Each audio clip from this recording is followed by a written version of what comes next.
Good morning, everyone. Good morning again. Today we are in the 15th lecture of electrostatics. बड़ा chapter है, but still we are moving forward. और हम लोग almost end के करीब पहुंच चुके हैं chapter के. ठीक है?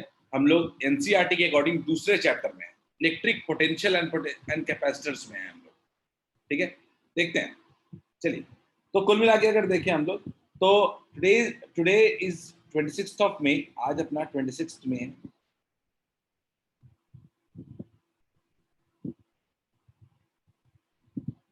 I think almost 1 month after that we started our class. ठीक है, तो आज हम लोग पहले जल्दी से रिकॉल कर लेते हैं कल के कॉन्सेप्ट पे. तो electric potential due to various charge distributions. ठीक है, जल्दी से याद कर लेते हैं. मान लीजिए हमने पहले लिया electric potential due to charge spherical shell. Spherical shell के लिए हमने क्या बोला था? स्फेरिकल शेल के लिए हमने बोला था कि इनसाइड में पोटेंशियल क्या रहता है? इनसाइड में पोटेंशियल क्या रहता है? इनसाइड में पोटेंशियल सेम रहता है. इनसाइड में पोटेंशियल सेम रहता है. सरफेस, अगर सरफेस की बात करें तो V इक्वल्स टू क्या हो जाता है? 1/4 pi epsilon not Q upon capital R. ठीक है, just give me a second. I just will take.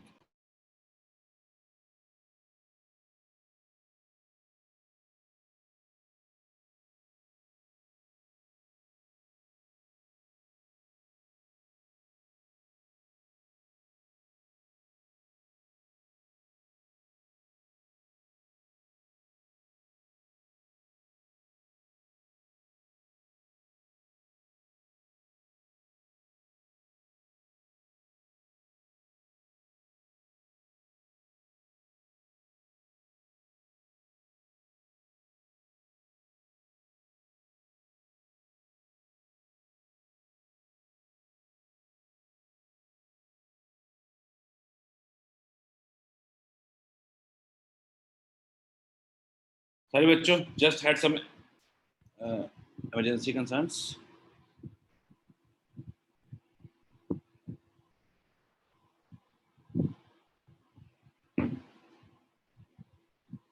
Okay, चलो तो हमने बात किया था कि सरफेस पे बात किया था 1/4 pi epsilon Q by R.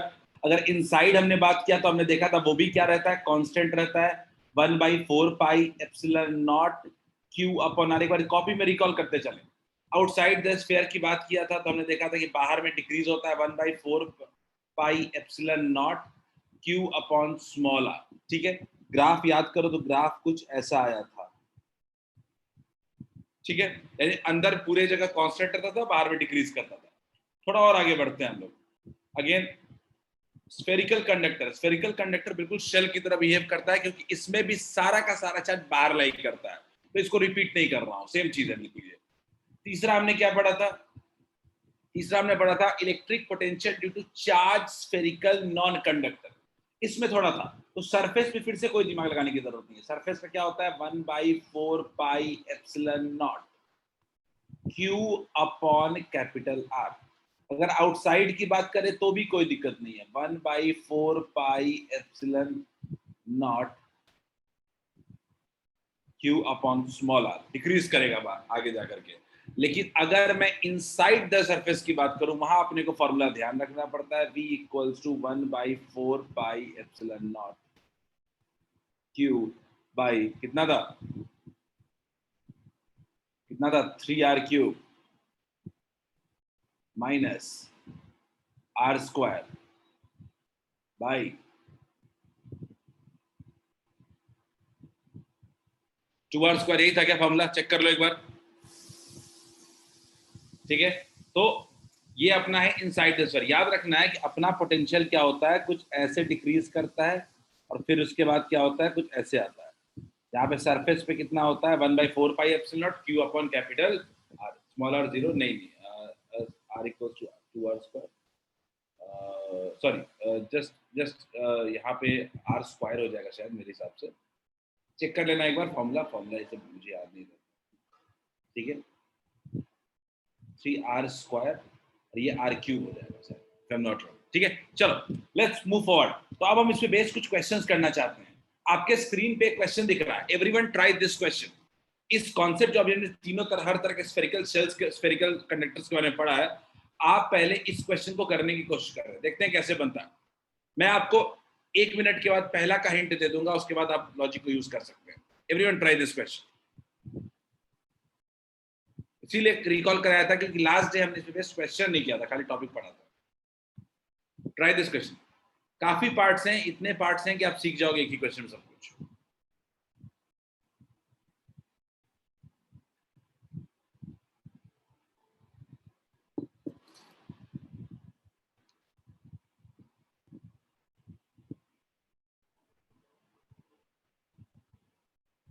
To concentric spherical sales हैं R1 R2 radius का having uniformly distributed charge Q1 and Q2 separately. Find out potential at A.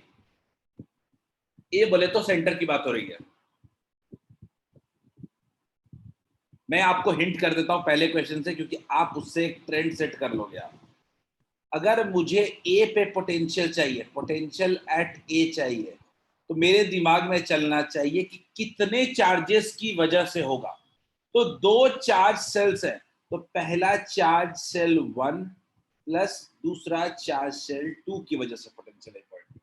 पहले वाले सेल की वजह से पोटेंशियल प्लस दूसरे वाले सेल की वजह से पोटेंशियल। अब सब लोग सॉल्व करें।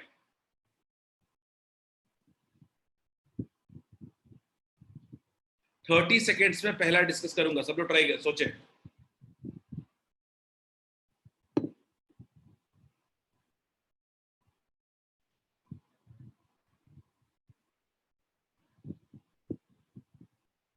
शेल है और शेल के इनसाइड में क्या होता है याद करें।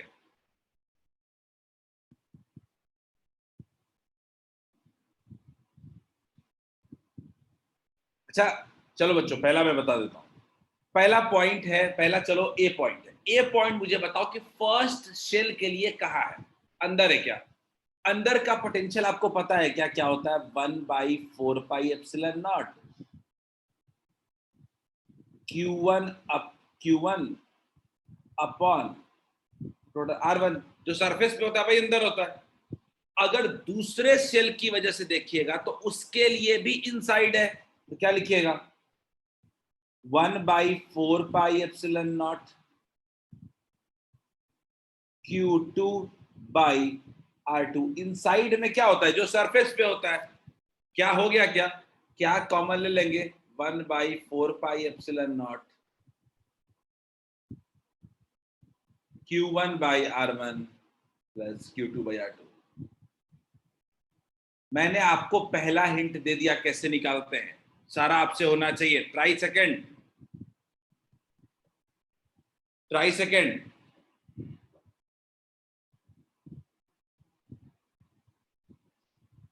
एक ही क्वेश्चन में पूरा कॉन्सेप्ट बिल्ड कर लेंगे हम लोग।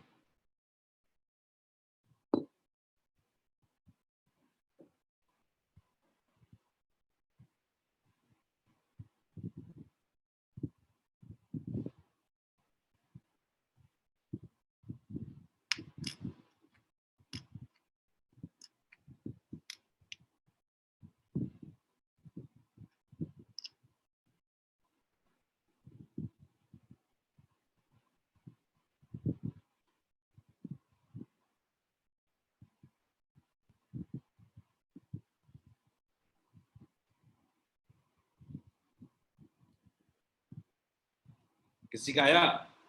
सेम हो, दीप कह रहा है सेम होगा। दीप सही है। अगर मान लीजिए कि कोई मुझे कह रहा है पोटेंशियल एट बी निकालने को, तो फिर मैं कहूंगा पहले वाले सेल की वजह से प्लस दूसरे वाले सेल की वजह से। पहले वाले सेल के सरफेस पे है, तो क्या हो जाएगा फॉर्मूला? 1/4πε0 Q1/R1। दूसरे वाले के इनसाइड है, इनसाइड का फॉर्मूला क्या होता है? 1/4πε0 Q2/R2। क्या सेम नहीं आ गया क्या? बोलिए, क्या बी पॉइंट पे जो ए पॉइंट का पोटेंशियल होगा, क्या सेम पोटेंशियल बी पॉइंट पे भी नहीं आ गया क्या? लास्ट आता हूं,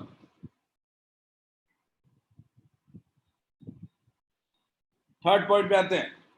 सी पे पोटेंशियल एट सी फिर से होगा क्या? V1 plus V2। सी कोई बताएगा क्या जल्दी से? आपको सी पॉइंट सोचना है कि पहले शेल के लिए कहां है और दूसरे शेल के लिए कहां है।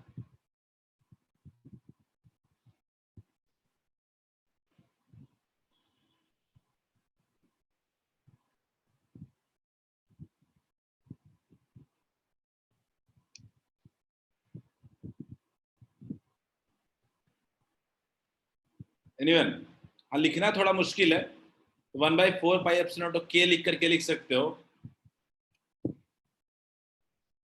आई नो ये थोड़ा लिखना मुश्किल है, उसके लिए चैट पे पहले वाले शेल के लिए जो अंदर वाला जो शेल है। नहीं मैं अग्री नहीं करता कल्याणी, आपने गलती कर दिया, एक बेसिक मिस्टेक कर दिया आपने, चार्ज को लेके आपने गलती कर दिया। आनंद ठीक है, आकाश आपने भी वही गलती कर दिया। मैं कह रहा हूं पहले शेल की वजह से, पहले शेल की वजह से आउटसाइड है तो कितना हो जाएगा?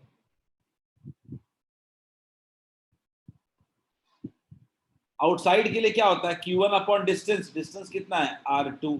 सी अगले सरफेस पे है ना, प्लस दूसरे सरफेस, दूसरे शेल के लिए सरफेस पे है, फॉर्मूला वही रहेगा 1/4 pi epsilon not Q2/R2, clear?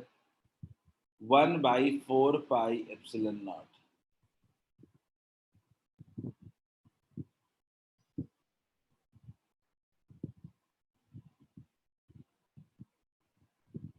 कोई तकलीफ है क्या? क्या कोई तकलीफ है इसमें? आकाश समझ में आया गलती क्या किया है? आकाश, कल्याणी, Q1 Q2 सेम ले लिया था क्या? क्या ये सबको समझ में आया क्या?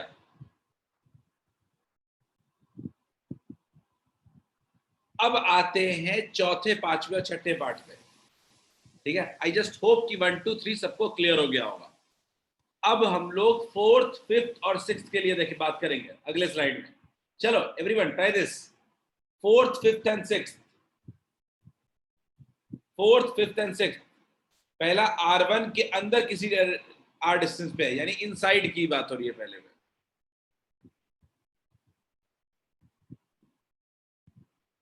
फोर्थ, अगर मैं सही मायने में देखूं तो ये कुछ कुछ इस तरीके से है, ये ऐसा जो मैंने रेड किया है, जो मैंने रेड किया है अभी, ये वो कुछ ऐसा ही है।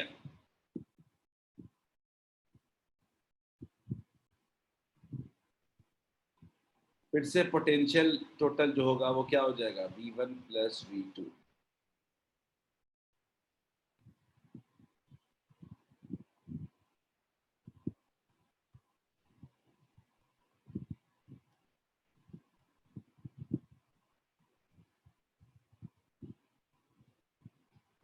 1 के अंदर है, 1 के अंदर है तो क्या हो जाएगा? 1/4 pi epsilon not Q1/R1 plus दूसरे वाले के भी इनसाइड है, बिल्कुल सही है। क्लियर है क्या? सोचने का तरीका सीख लो, क्वेश्चन में थोड़ा ना दम है। पांचवा, पांचवा कहीं बात कहाँ की कर रहा है? पांचवा बात कर रहा है कहीं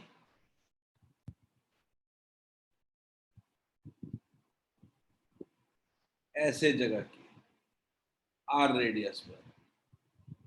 पांचवे में अगर आप गौर से देखें तो फिर से जो पोटेंशियल होगा वो दोनों शेल की वजह से होगा, V1 प्लस V2। पहले शेल की वजह से देखेंगे, अगर पहले शेल की वजह से ये आउटसाइड है, पहले शेल की वजह से ये आउटसाइड है तो कितना हो जाएगा? 1/4 pi epsilon not Q1/R। Outside के लिए क्या होता है? इतना, प्लस दूसरे के लिए अभी भी इनसाइड है,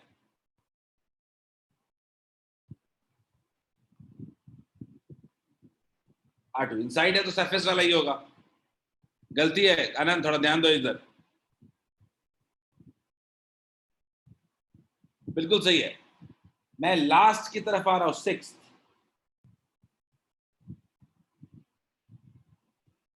मैं सिक्स्थ केस की तरफ जा रहा हूं। सिक्स्थ केस क्या कहता है?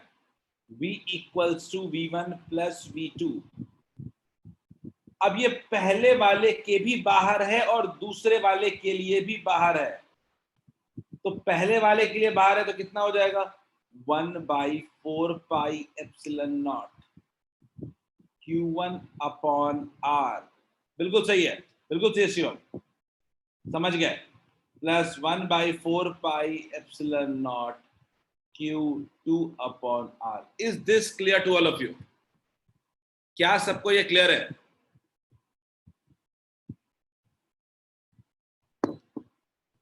क्या नहीं हो जाएगा? सिद्धार्थ क्लियर है क्या?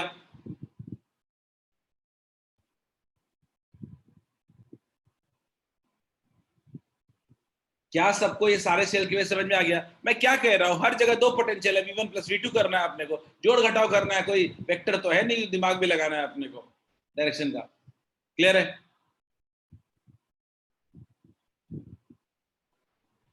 चलिए try this question, everyone try this question. ये इजी क्वेश्चन है, ये थोड़ा इजी क्वेश्चन है, आप ध्यान से बनाओ, ये बन जाएगा तुरंत। अभी जो पढ़ा है वही है।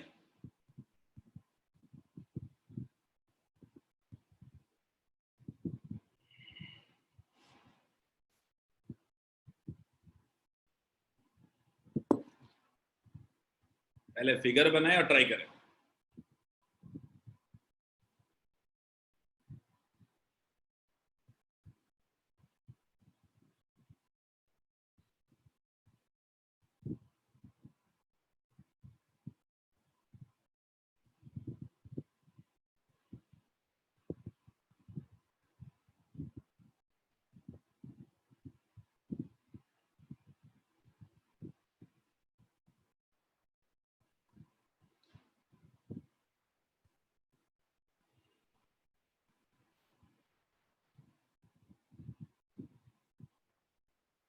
Just catch the language.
मैं कह रहा हूं दो स्फेयर्स हैं, शेल्स हैं, कॉन्सेंट्रिक शेल्स हैं।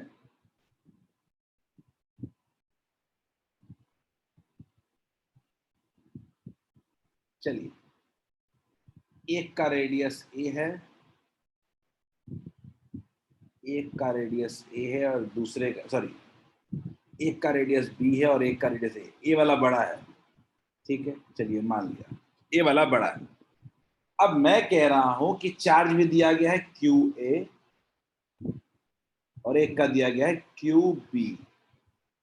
ठीक है, prove that potential difference of two between two spheres. पहले पोटेंशियल डिफरेंस, पोटेंशियल तो निकाल ले दोनों जगह का। अगर मुझे कोई पूछे कि बताओ फर्स्ट स्फीयर का पोटेंशियल कितना होगा और दूसरे स्फीयर का पोटेंशियल कितना होगा, अभी अभी तो निकाला था, पहले सरफेस की वजह से देखेंगे तो वो तो दोनों की वजह से होगा, potential due to A plus potential due to B होगा। ए वाले चार्ज की वजह से, ए रेडियस वाली के देखें तो इनसाइड है, तो कितना हो जाएगा 1/4 pi epsilon naught Q A upon A radius. B वाले के भी सरफेस पे है, बी वाले के भी सरफेस पे है, मैंने वन लिया है यानी अंदर वाले की तरफ देख रहा हूं, तो बी वाले के सरफेस पे है, तो उसके लिए भी क्या होगा 1/4 pi epsilon naught Q B by B होगा। अगर मैं V2 की बात करूं, अगेन वहां दोनों स्फीयर्स की वजह से होगा, VA प्लस VB होगा। अगर यहां बात करें तो ये क्या होगा, 1/4πε0। ठीक, पहले वाले ए वाले के देखेंगे तो उसके सरफेस पे है तो कोई दिक्कत नहीं मुझे, क्या हो जाएगा QA/A। लेकिन ये बी वाले के आउटसाइड है, बी वाले के आउटसाइड है, तो आउटसाइड है तो कितना हो जाएगा QB। भाई डिस्टेंस कितना है A, क्लियर है। अगर हम लोग V1 माइनस V2 करेंगे तो ऑब्वियसली आपका ये वाला फैक्टर कैंसिल आउट हो जाएगा और क्या बचेगा, 1/4πε0। QB भी कॉमन आ जाएगा, कितना हो जाएगा 1/B-1/A। तो क्या हमने प्रूफ कर दिया क्या कि आउटर चार्ज पे डिपेंड नहीं कर रहा है? बोलिए, क्या हमने प्रूफ कर दिया क्या कि potential difference between two spheres is independent of charge in outer sphere? Outer surface पे कितना भी चार्ज हो डिपेंड नहीं करेगा। इज इट क्लियर क्या सब लोग? बोलिए, 1 और 2 का पोटेंशियल डिपेंड कर रहा है चार्ज पे, लेकिन क्या उनके बीच का डिफरेंस डिपेंड करेगा क्या? आप बताओ। डिफरेंस डिपेंड नहीं करेगा, ये प्रूफ करना था, हमने कर दिया प्रूफ। अब अगला आता है कि अगर आउटर सरफेस को चार्ज देंगे तो क्या पोटेंशियल डिफरेंस में कुछ चेंज होगा? नहीं होगा। क्यूए कुछ भी चेंज कर लो, कोई फर्क पड़ेगा क्या? बोलिए, क्यूए कुछ भी चेंज कर ले कोई फर्क पड़ेगा क्या?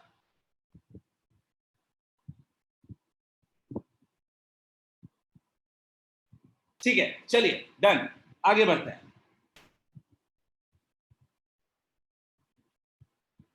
ठीक है, बहुत इंपॉर्टेंट टॉपिक बता रहा हूं, ये डेरिवेशन है, थोड़ा सा बड़ा डेरिवेशन, एनसीईआरटी में दिया है, एग्जाम में आ सकता है ये। ठीक है, तो जल्दी से एक काम करें, हेडिंग डालें, electric potential due to an electric dipole. Field हम निकाल चुके हैं।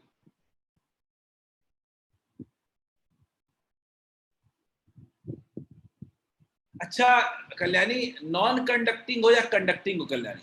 अगर शेल है तो बात बराबर ही है ना कल्याणी? अगर मैं कह रहा हूं कि नॉन कंडक्टिंग है, क्वेश्चन में हॉलो दिया हुआ है, तो कल्याणी हॉलो देने के बाद हमें नॉन कंडक्टिंग का फॉर्मूला अलग देखने की जरूरत है क्या? हॉलो है ना सारा का सारा, चाहे इसमें भी कंडक्टर की तरह बाहर ही होगा, सेम बात है। अगर अगर सॉलिड नॉन कंडक्टिंग होता तो हम दिमाग लगाते।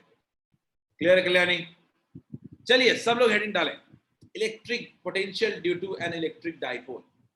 क्या किया हमने, एक डाइपोल कंसीडर कर लिया है, हमने एक डाइपोल कंसीडर कर लिया है ऑफ सेंटर से इधर से डिस्टेंस ए और इधर से बी, यानी 2a डिस्टेंस वाला। ठीक है, हमने क्या किया कि एक r डिस्टेंस पे और थीटा एंगल, हमने क्या देखा, हमने r डिस्टेंस पे और थीटा एंगल पे क्या देखा कि पोटेंशियल निकालने की कोशिश करता है। ठीक है, पोटेंशियल। अब आप बोलोगे सर एक्सियल और इक्वेटोरियल क्यों नहीं किया? कर सकते थे, कोई बड़ी बात नहीं, वो आसान भी होता है बहुत, उसमें ज्यादा दिमाग लगाने की भी जरूरत नहीं है। लेकिन हम पहले एक रैंडम पोजीशन पे निकालने की कोशिश कर रहे हैं, जैसे स्पेस में उसमें फील्ड भी निकाला था हमने, √1 + 3 cos स्क्वायर थीटा वाला, तो हम निकालने की कोशिश कर रहे हैं। तो मान लीजिए कि ये पी पॉइंट जो है, ये पी पॉइंट जो है वो पहले वाले चार्ज की वजह से जो डिस्टेंस है वो कितना है, पहले वाले चार्ज की वजह से डिस्टेंस है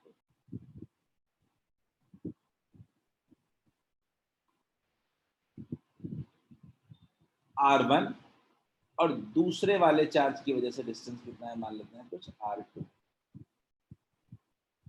तो अगर अगर हम पहले लिख लेते हैं, हम जल्दी से स्टेटमेंट लिख लेते हैं, consider N electric dipole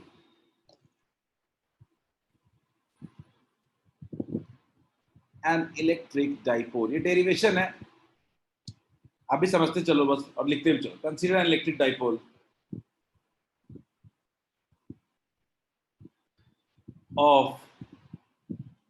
of dipole moment P equals to Q into 2a। जानबूझ के लिख दिया है, डाइपोल पूरा ही कंसीडर कर लिया है, तो dipole moment Q into 2a। Consider an electric dipole of dipole moment P equals to QA, ठीक है. A point P, a point P in space at distance r from the center of dipole.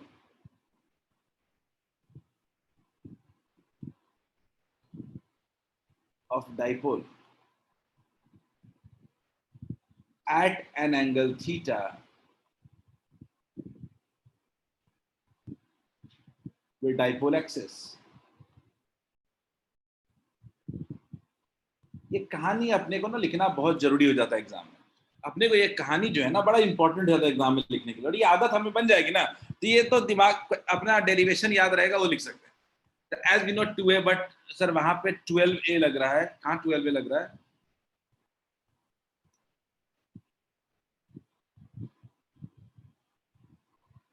फालतू चीजें दिखा दीजिए इनको. हर इनको 12a लग गया था.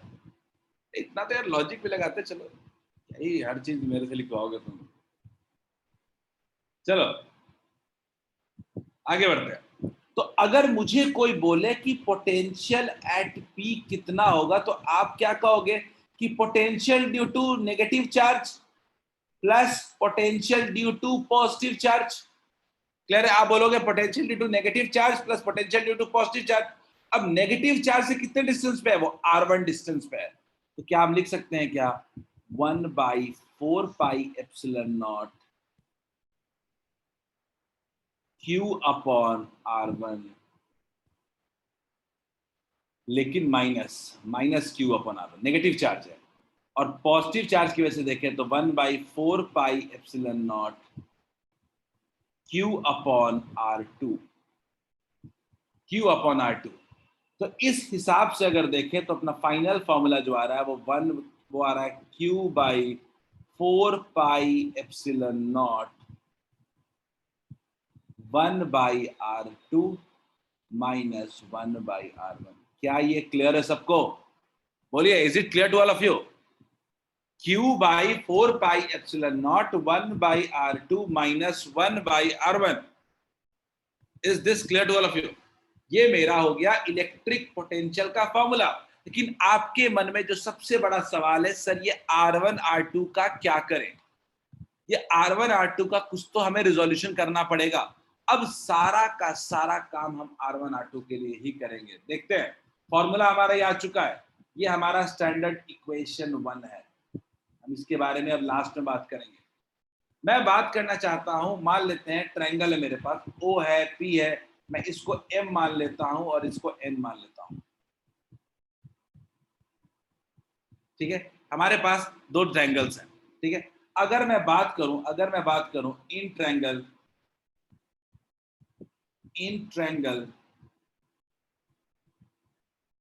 POM, अगर मैं ट्रायंगल POM की बात करूं तो एक कॉसाइन फॉर्मूला मैथ्स वालों ने पढ़ा होगा.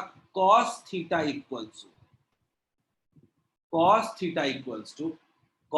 Equals to a square plus r square minus r1 का whole square divided by 2ar. क्या ये फॉर्मूला कहीं देखा है क्या? सब लोग बताओ, क्या इसको कॉसाइन फॉर्मूला पढ़ा है क्या? सबने नहीं पढ़ा है? मैथ्स वाले बताओ, नहीं याद है बताओ. कॉसाइन फॉर्मूला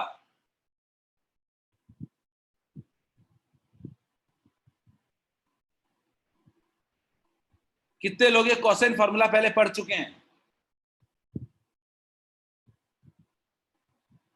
सिर्फ एक. तो ये कॉसाइन फॉर्मूला क्या होता है थोड़ा समझ लो एक बार. ठीक है, एक बार समझ लो कॉसाइन फॉर्मूला क्या होता है. मैं ब्रीफली समझा देता हूं इसको. मान लीजिए कि एक ट्रायंगल है, ये A है, ये B है और ये C है. तीनों साइड है, तीनों एंगल है.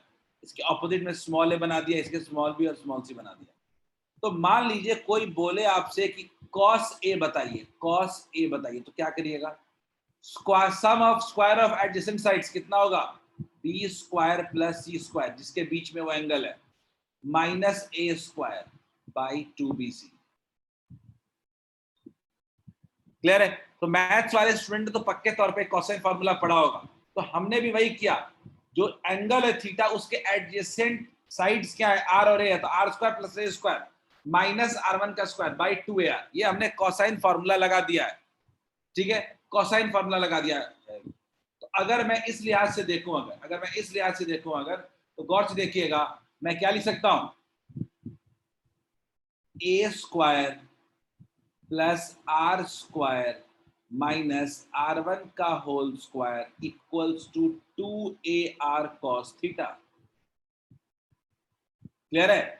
अगर थोड़ा और आगे बढ़ते हैं हम लोग थोड़ा और आगे बढ़ते हैं।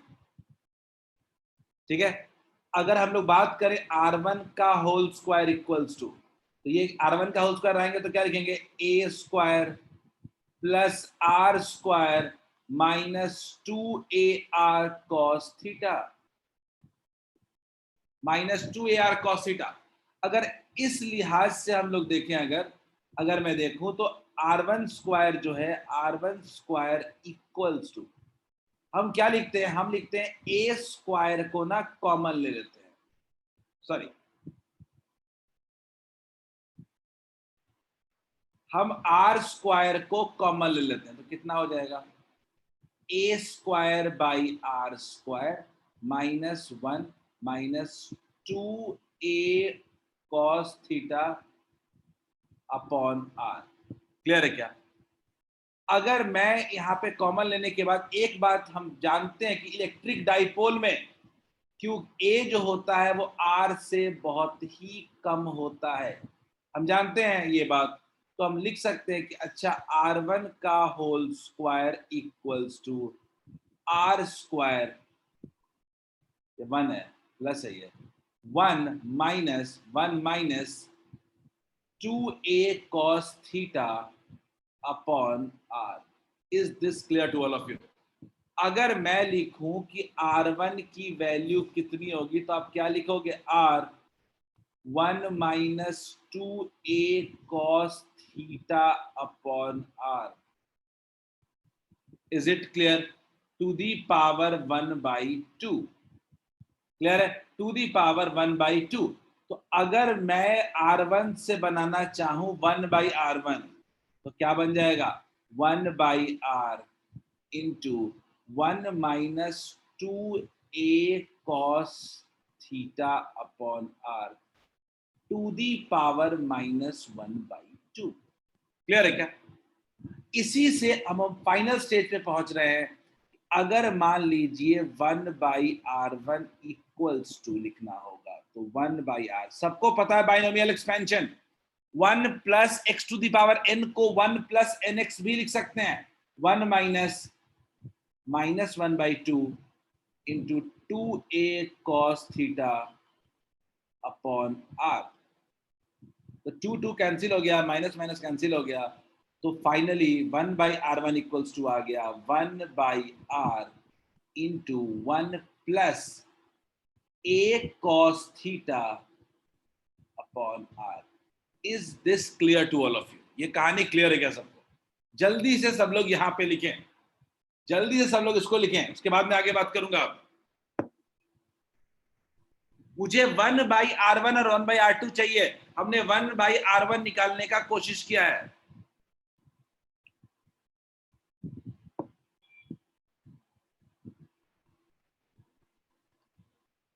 चलो मैं 2 मिनट पहले पिछले स्लाइड पे लेके जा रहा हूं, सब लोग लिखना कंटिन्यू करें, पूरा लिख लें, फिर मैं आगे बात करूंगा।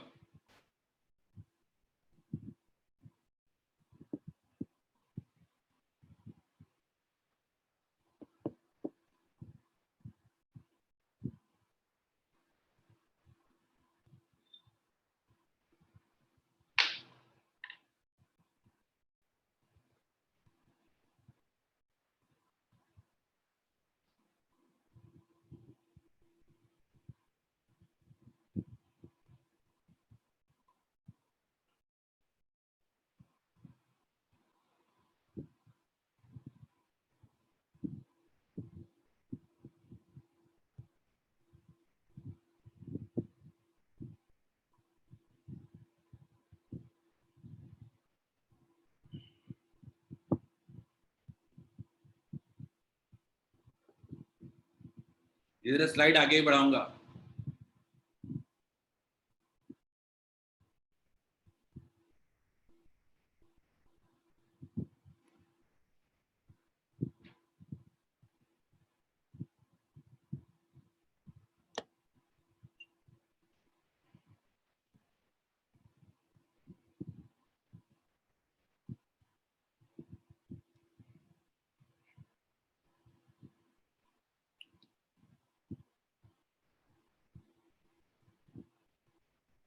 एनसीईआरटी में भी है शायद ये डेरिवेशन, देख लूंगा क्लास के बाद, देख के बता दूंगा। चेक करें एनसीईआरटी में पोटेंशियल में डेरिवेशन है ये, इंपॉर्टेंट भी है। हाँ ये एनसीईआरटी में होगा।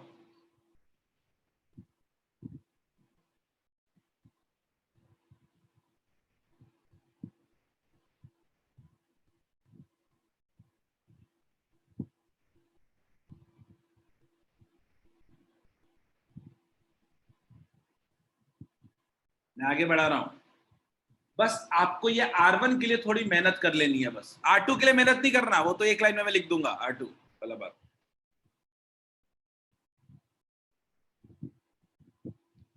जो मेहनत करना था इसमें हमने वो कर लिया।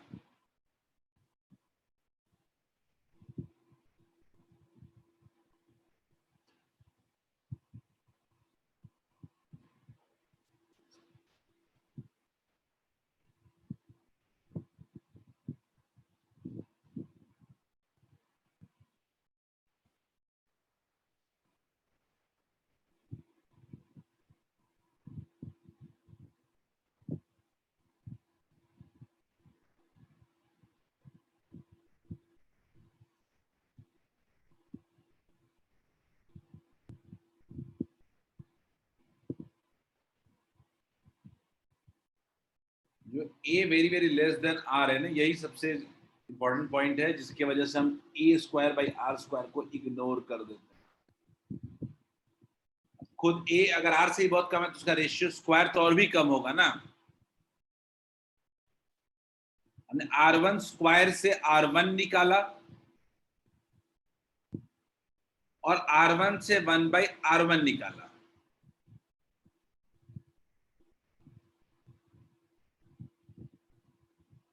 पूरा लिख लें सब लोग, फिर मैं आगे बढ़ूंगा। लिख ले तो एटलीस्ट से यस रिटन, और यस रिट और डन लिख दो, बता दो, यू कैन मूव फॉरवर्ड।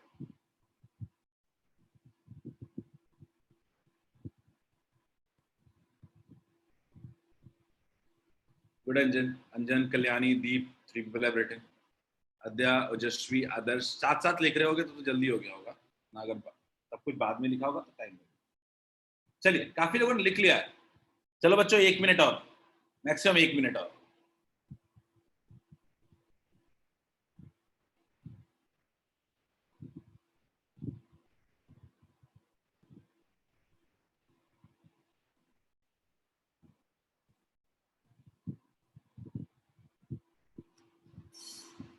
चलिए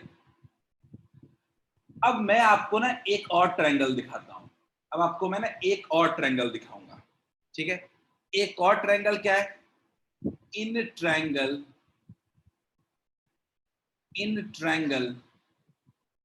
PON, in triangle PON, clear है? मैं बात करूंगा इन ट्रायंगल PON की। PON की जब बात करते हैं तो यहां पे थीटा जो था, अब इसके जगह पे यहां पे कितना आ गया? 180 माइनस थीटा। तो क्या बन जाएगा? cos 180 माइनस थीटा, फिर से अगेन हो जाएगा equals to a² plus r² minus r2 का होल स्क्वायर बाई 2ar। अगर मैं cos 180 माइनस थीटा को थोड़ा ब्रेक करूं अगर, तो ये क्या बन जाएगा? Minus cos theta equals to a² plus r² minus r2 का होल स्क्वायर बाई 2ar। यानी मेरे फॉर्मूले में क्या चेंज हो गया? बस प्लस के जगह माइनस cos थीटा आ गया। तो यहां से हम लोग लिख सकते हैं, सिमिलरली लिख के काम चला लेते हैं हम लोग।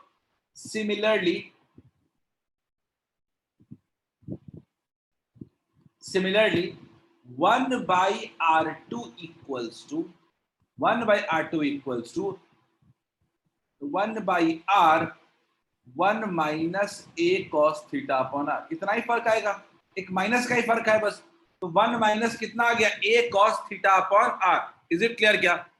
तो क्या अब टोटल पोटेंशियल जो था अपने पास, total potential at P equals to जो था 1 Q by 4 pi epsilon naught, Q by 4 pi epsilon naught 1 by R1, sorry 1 by R2 1 by R2 minus 1 by R1। क्या सॉल्व कर लेंगे क्या, बोलिए? 1 by 4 pi epsilon Q by 4 pi epsilon naught 1 by R2 minus 1 by R1 कर लेंगे क्या?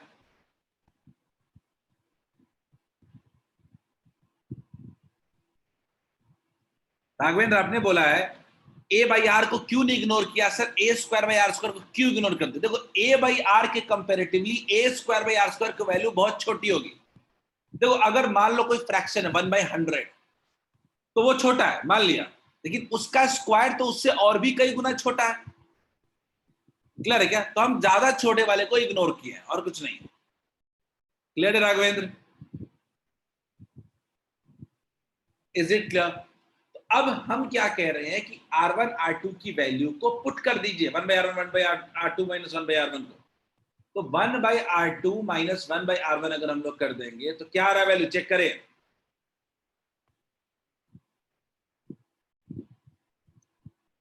Check करें total. ठीक है, मैं एक करेक्शन करना चाहता हूं नेगेटिव से पॉजिटिव। एक करेक्शन में देखो करना चाहता हूं, थोड़ा सब लोग ध्यान रखना। सब लोग डेरिवेशन में देखो क्या करेक्शन करने को कह रहा हूं, ध्यान देना। मैं बस इतना करना चाहता हूं कि क्योंकि माइनस स्टैंडर्ड फॉर्म आ जाएगा, माइनस को प्लस कर दूंगा और प्लस को माइनस कर दूंगा, इतना एक फर्क करूंगा। ठीक है, ताकि ये डाइपोल से थीटा एंगल पे बना हुआ हो। ठीक है, अभी डाइपोल के डायरेक्शन से थीटा एंगल पे नहीं था वो। ठीक है, तो नेगेटिव से पॉजिटिव मैंने क्या किया है, मैंने बस आपको इतना चेंज करने को कहा है डेरिवेशन में कि आप इसको प्लस क्यू चार्ज मान लीजिए, इसको प्लस क्यू मान लीजिए और इसको माइनस क्यू मान लीजिए। आपके लिए फर्क कुछ नहीं होगा। अब माइनस वाले में बस क्या हो जाएगा, आपको माइनस वाले में क्या करना होगा, बस माइनस वाले से R2 डिस्टेंस हो जाएगा, R2 डिस्टेंस हो जाएगा और प्लस वाले से आपको R1 डिस्टेंस हो जाएगा। मैं करेक्शन करने को कह रहा हूं, इंपॉर्टेंट करेक्शन है, कर लें सब लोग। इंपॉर्टेंट करेक्शन है, कर लें इसको, थोड़ा सा चेंज करना है अपने को। तो फाइनल जो फॉर्मूला हो जाएगा वो क्या हो जाएगा, 1 by 4 pi epsilon Q by R1, Q by R1, Q 1 by R1 minus 1 by R2 हो जाएगा। क्या सब लोग इतना कर लें, जल्दी से कर लिए हैं क्या? जल्दी करें, जल्दी इसको करेक्शन कर लें सब लोग। ये इसलिए किया था क्योंकि डाइपोल से थीटा एंगल नहीं बन रहा था, हमने डेरिवेशन पॉइंट ऑफ व्यू से ठीक नहीं लिया था डायरेक्शन। अब मैं फाइनल सॉल्व कर रहा हूं, ये क्या है, Q by 4 pi epsilon naught 1 by R1 minus 1 by R2। अगर सब्ट्रैक्ट करेंगे हम लोग तो क्या बचेगा, गौर से देखिए। अगर हम लोग सब्ट्रैक्ट करेंगे तो Q by 4 pi epsilon not तो रह ही जाएगा, 1 बाई R भी रह जाएगा। सब्ट्रैक्ट करेंगे तो ये 1 वाला फैक्टर दोनों में कैंसिल आउट हो जाएगा, 1 वाला फैक्टर दोनों में कैंसिल हो जाएगा और क्या बच जाएगा, 2a cos theta upon r, 2a cos theta upon r हो जाएगा। क्लियर है क्या? ठीक है, a cos theta by r minus minus plus हो जाएगा, तो a cos थीटा बाई तो 2a cos theta by r हो जाएगा। हम q by 2a q into 2a जानते हैं कितना हो जाएगा, डाइपोल हो जाएगा, p हो जाएगा, p cos theta by 4 pi epsilon naught R square. यही है मेरा फॉर्मूला। चलिए जल्दी से लिखें इसको, जल्दी से लिखें। मैंने बोला सब्ट्रैक्ट करें, खुद से भी करें, इतना एफर्ट खुद से डाल लें। P cos theta by 4 pi epsilon naught r square. Is it clear?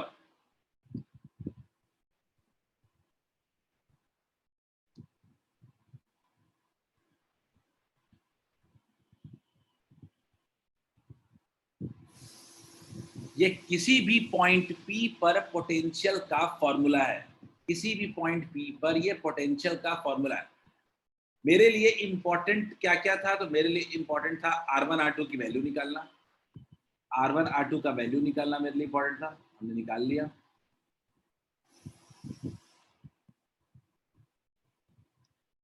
ठीक, दूसरा R2 का वैल्यू निकालना।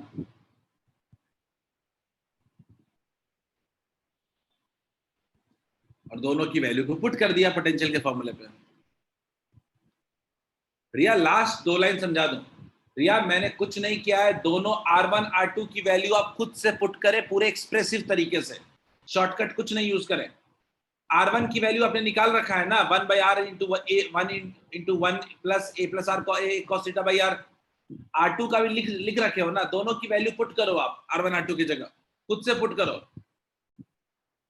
नहीं समझ आए, खुद से वो वैल्यू पूरा पुट करिए। 1 by R1 minus 1 by R2 निकालना है, आप अलग से निकाल लो ना 1 by R1 minus 1 by R2। इन दोनों को सब्ट्रैक्ट करना है, इसको और इसको। तो मैं कुछ नहीं करूंगा, 1 by R कॉमन ले लूंगा, तो सब्ट्रैक्ट करूंगा तो ये 1 1 कैंसिल हो जाएगा, क्या बचेगा? 2A cos थीटा अपन R हो जाएगा।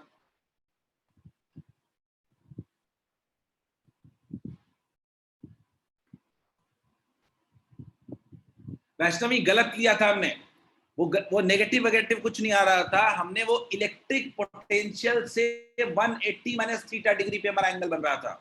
इलेक्ट्रिक पोटेंशियल से थीटा एंगल पे हम निकालना चाहते थे, बल्कि उस केस में जो पिछला केस हमने लिया था इलेक्ट्रिक पोटेंशियल से थीटा एंगल नहीं बन रहा था, तो कोई गलत नहीं था, वो भी हमारा सही था फॉर्मूले वाइज देखें तो। हमें एंगल भी थीटा के बजाय दूसरा वाला थीटा लेना चाहिए था। हमेशा हम लोग डाइपोल के साथ एंगल लेते हैं थीटा। हो गया आपका? तो यहां से आपका फाइनल फॉर्मूला बनता है। Final formula, electric potential at any position equals to 1 by 4 pi epsilon naught P cos theta upon R square. भैया आपका जो डाउट था उसमें P को लेके भी था क्या? Q इंटू 2A को P भी कह सकते हैं। Q into 2A dipole moment हो जाएगा।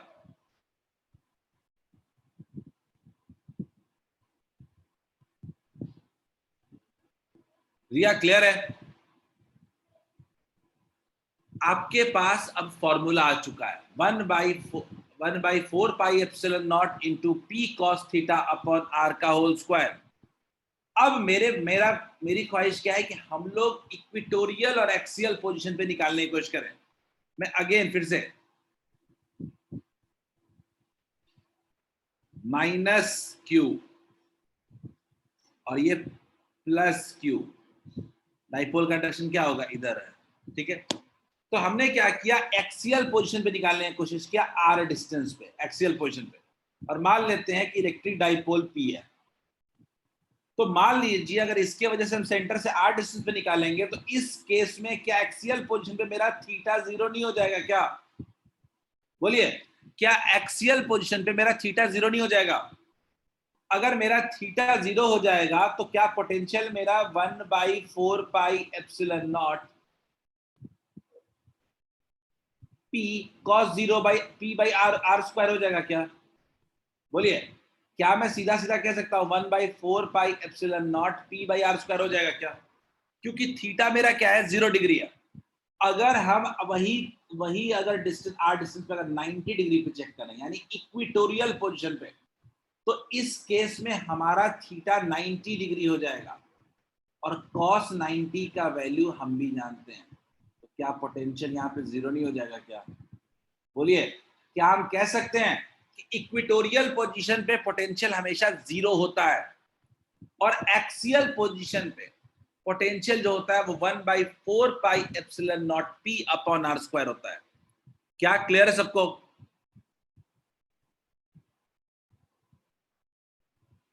क्या एक्सियल और इक्वेटोरियल हम लोग उसी जनरल फॉर्मूले से नहीं निकाल लेंगे? एक्सियल की खासियत क्या है कि मेरा थीटा 0 है, इक्वेटोरियल का खासियत क्या है कि मेरा थीटा 90 डिग्री है। ये डेरिवेशन भी इंपॉर्टेंट है, इसको आप घर पे जाके घर पे तुरंत प्रैक्टिस भी कीजिएगा। दीप, थीटा क्या है? थीटा सिर्फ और सिर्फ पोजीशन बताने के लिए है, इसका कोई डायरेक्शन से लेना देना नहीं है। ठीक है, इसका कोई डायरेक्शन से लेना देना नहीं, आखिर आपको बताना पड़ेगा ना कहां निकालना चाहते हो। आर डिस्टेंस कह देना काफी है क्या? दीप, दीप, अगर मैं बोलूं कि डाइपोल से थीटा एंगल, ये आर डिस्टेंस पे मुझे निकालना है फील्ड और पोटेंशियल, तो सिर्फ आर डिस्टेंस कहना सफिशिएंट है क्या? आप तो पूछोगे ना कि किधर आर डिस्टेंस, किधर कोई ना कोई एंगल बोलोगे ना। अगर 0 डिग्री हो गया तो इक्वेटोरियल एक्सियल पोजीशन हो जाएगा, अगर 90 डिग्री हो जाएगा तो इक्वेटोरियल हो जाएगा। क्लियर है क्या दीप? दीप, इज इट क्लियर?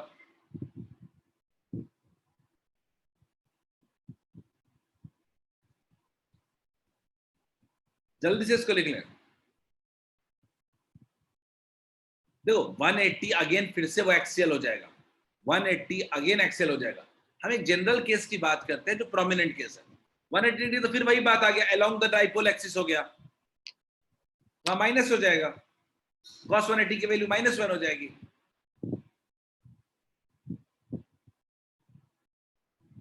मैं कह रहा हूं यहां पे इस केस में मेरा डाइपोल और आर कितना है? अगर इस केस में बोलूं तो मेरा आर जो है और डाइपोल जो है वो दोनों क्या है, सेम एंगल में 0 डिग्री पे है।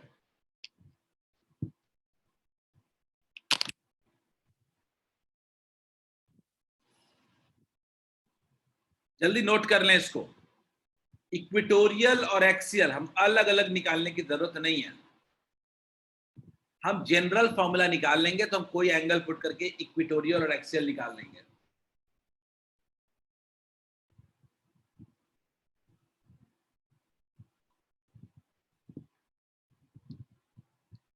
Is this clear to all of you?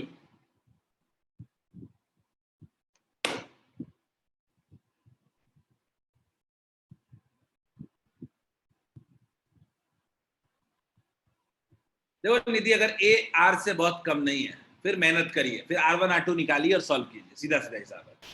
निधि अगर R1, अगर देखो क्या होता है ना कि फील्ड आसान है, देखो फील्ड में भी मुश्किल है, आर थीटा पे तो फील्ड में भी मुश्किल है। निधि देखो, अगर R not very very less than है ना, तो आप सीधा सीधा नॉर्मल पोटेंशियल निकालिए दोनों चार्ज की वजह से, चार्ज ड्यू टू 1 प्लस चार्ज ड्यू टू 2 निकालिए। फिर ये डाइपोल वाइपोल को लेना देना नहीं है। तो डाइपोल का इंपॉर्टेंस तभी आता है जब आर की वैल्यू ए से बहुत बड़ी हो, अदरवाइज तो फिर नॉर्मल क्वेश्चन है फील्ड और पोटेंशियल निकालने का, दो चार्ज मान लेंगे हम लोग, क्यों दिमाग लगाएंगे इतना निधि? ठीक है क्या?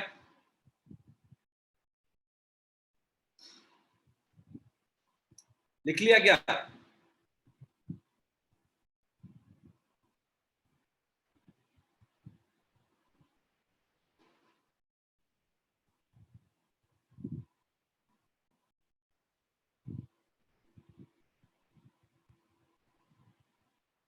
एक नया हेडिंग डालो, इक्वी पोटेंशियल सरफेस। छोटा टॉपिक बट इंटरेस्टिंग है, कई चीजें कई बार हमें एग्जाम में इससे रिलेटेड क्वेश्चंस आ जाते हैं।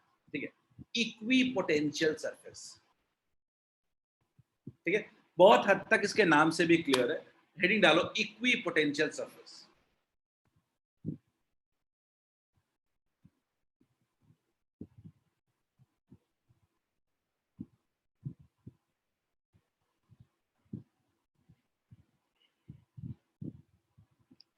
ठीक, देखते हैं।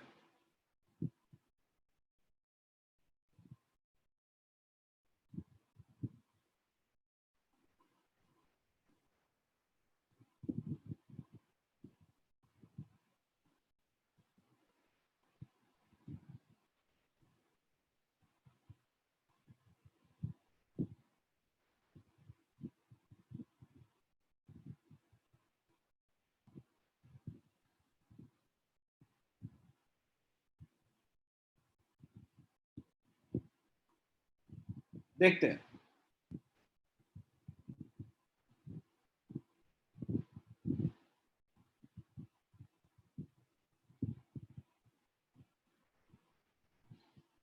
है, देखते हैं।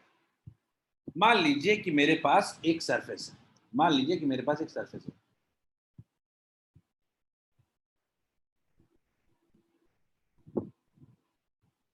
मान लीजिए कि मैंने कोई सरफेस एक ज्यूम कर लिया, ठीक है, इक्वी पोटेंशियल सरफेस समझाने की कोशिश कर रहा हूँ।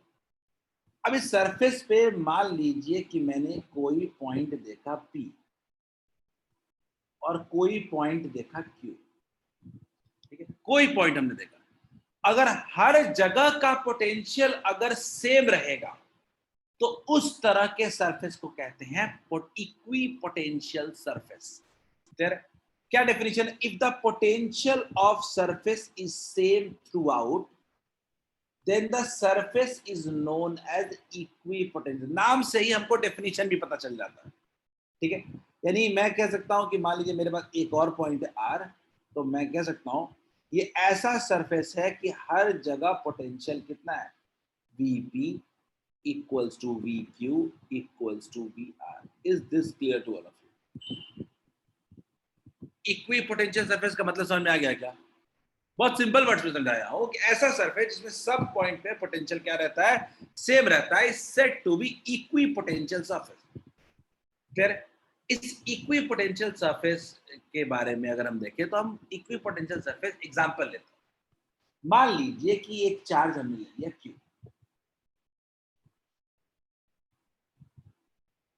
अगर अच्छा मैं कहूं कि कोई ऐसा सरफेस पूरे सरफेस में पोटेंशियल सेम रहे, तो मैंने क्या लिया कि मान लीजिए एक r डिस्टेंस पे अगर मान लीजिए इसके चारों तरफ एक स्फेरिकल सरफेस बना दिया, तो स्फेरिकल सरफेस को पे अगर देखोगे तो क्या हर जगह पोटेंशियल वही नहीं होगा क्या, कि क्यू बाई आर नहीं होगा क्या, या 1/4 pi epsilon naught Q by R नहीं होगा क्या?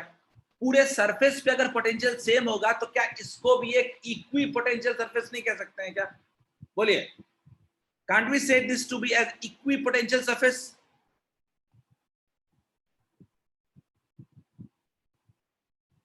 बोलिए, क्या सबको क्लियर है क्या इक्विपोटेंशियल सरफेस क्या होता है? ऐसा सरफेस जहां पे हर एक पॉइंट पे पोटेंशियल मेरा सेम रह रहा है, ठीक है। आगे बढ़ते हैं, ठीक है। अगर इसमें इसको पहले लिख लो, पहले फिर मैं आगे बात करता हूं, फिर मैं बात करता हूं, इसको लिख लीजिए, फिर मैं इसकी प्रॉपर्टीज के बारे में बात करूं।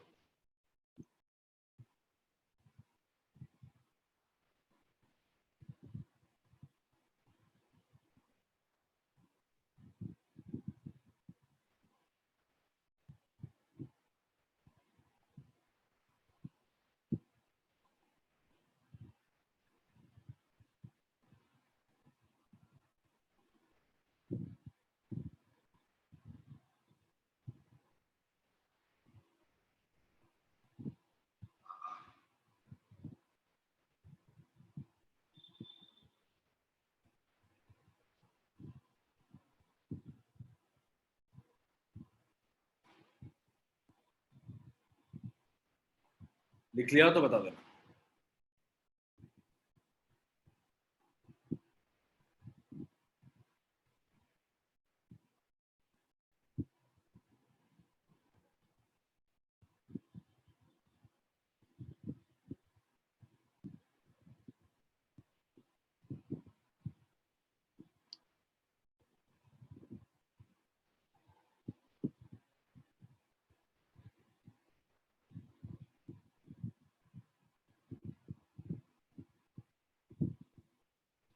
लिख लिया?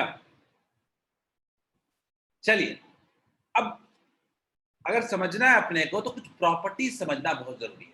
कुछ प्रॉपर्टीज जब तक नहीं समझेंगे ना तब तक बात आगे बनेगी नहीं, ठीक है। तो सबसे पहली बात जो है कि एक इक्वी पोटेंशियल सरफेस के में क्या होता है, तो मान लीजिए मैं एक एक एग्जांपल दूंगा, मैं कभी लिखिएगा नहीं, जब लिखने को बोलूंगा तभी लिखिएगा, मैं एक एक पॉइंट एक्सप्लेन करूंगा फिर समझाऊंगा। तो मान लीजिए कि अगेन एक इक्वी पोटेंशियल सरफेस हमने ले लिया,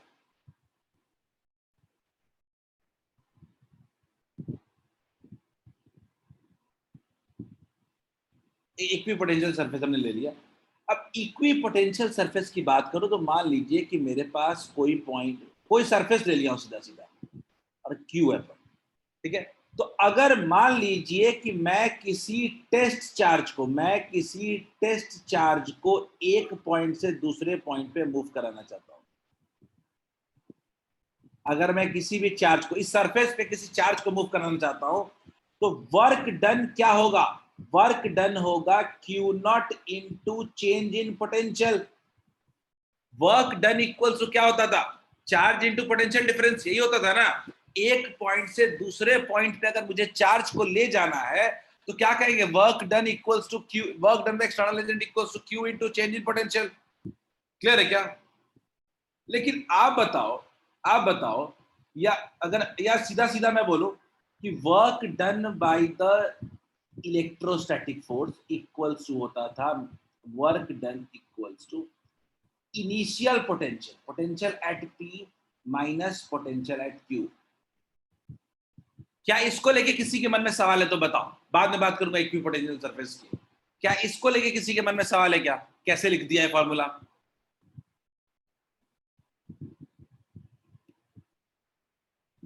किसी के मन में सवाल है? अगर सवाल है तो याद रखना कि work done by external agent equals to था Q into difference in potential, यानी होता था Q into final potential minus initial potential. तो work done by electric force कितना हो जाएगा? नेगेटिव हो जाएगा work done by external agent. तो हमने क्या लिखते हैं? Work done by electric potential, electric field equals to Q naught into initial potential minus final potential. Clear है? चलिए, ये लिख दिया हमने। लेकिन दिक्कत मेरा ये नहीं है, तो फॉर्मूला मैंने लिख दिया ऐसे ही। लेकिन मेरा प्रॉब्लम तो कुछ और है, क्योंकि इस सरफेस पे हर जगह अगर पोटेंशियल मेरा सेम है तो हम क्या कह सकते हैं क्या कि मेरा Vp तो इक्वल्स टू Vq है। तो इस केस में तो मेरा work done by electrostatic force क्या हो जाएगा? जीरो।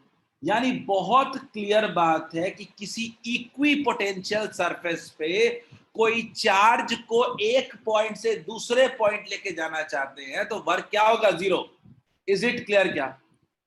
अगर मान लो कोई मास को एच हाइट पे रखे हुए और उसको एच हाइट पे भी स्लाइड स्लाइड कर दिए, पोटेंशियल एनर्जी में कोई फर्क नहीं पड़ा, तो क्या कुछ वर्क होता है क्या? नहीं होता है ना। तो सेम पोटेंशियल पे चार्ज को मूव करने से भी कोई वर्क नहीं होगा। क्या पहला पॉइंट क्लियर है क्या? क्या सबको फर्स्ट पॉइंट क्लियर है क्या? फर्स्ट पॉइंट अब लिखिए और अभी एक्सप्लेनेशन लिखिए। इक्वी पोटेंशियल सरफेस का पहला पॉइंट प्रॉपर्टीज का लिखिए, properties of equi potential surface, first point लिखिए और तब इसका एक्सप्लेनेशन लिखिए लास्ट में। जो सवाल मैं लिखवा रहा हूं सब एक एक दो दो नंबर का क्वेश्चन बनता है। इलेक्ट्रिक पहला जो चैप्टर है ना, उसमें क्वेश्चन का कोई एंडलेस सोर्स है, बिना किसी रीजन का कुछ नहीं है। तो आपको रीजन सबका समझना पड़ेगा।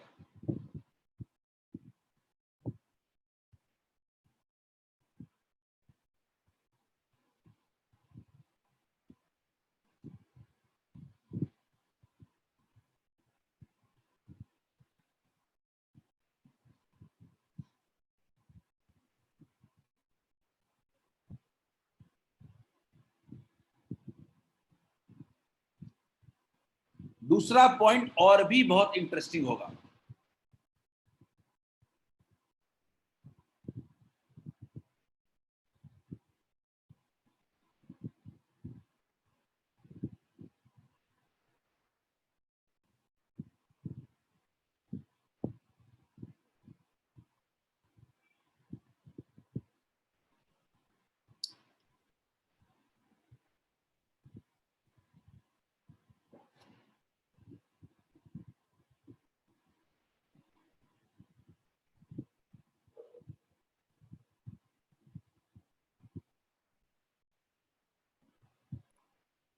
Is this clear?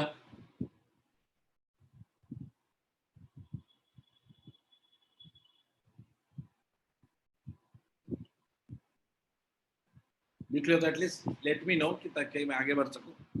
वैसे मैं 30 सेकंड के बाद नेक्स्ट पॉइंट बताऊंगा।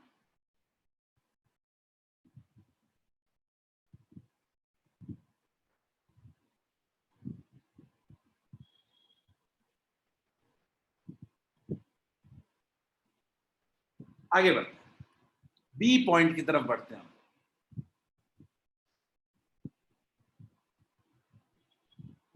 बी पॉइंट और भी बहुत इंटरेस्टिंग है। वो क्या है? तो अगेन मैं फिर से बनाता हूं, मैं इक्वी पोटेंशियल सरफेस बनाता हूं।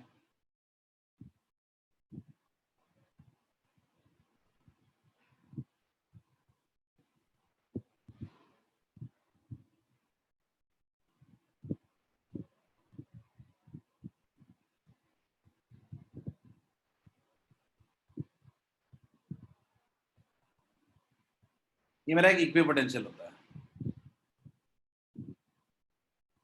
निधि, आप एक पॉइंट पे electric potential work done by charge होता है, पर दो पॉइंट के बीच अगर आप बात करें तो क्या निकलेगा? Work done to bring from one point to another. ठीक है, 10th में भी आप लोग इलेक्ट्रिक पोटेंशियल और इलेक्ट्रिक पोटेंशियल डिफरेंस अलग अलग पढ़ते थे।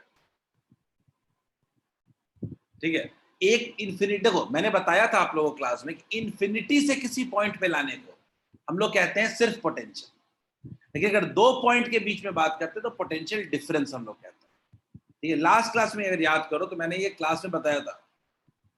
ठीक है, चलिए आगे बढ़ते हैं।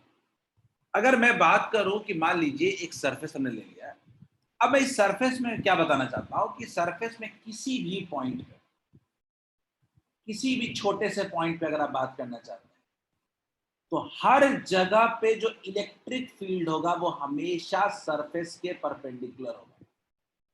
हमेशा इलेक्ट्रिक फील्ड सरफेस के क्या होगा? परपेंडिकुलर होगा।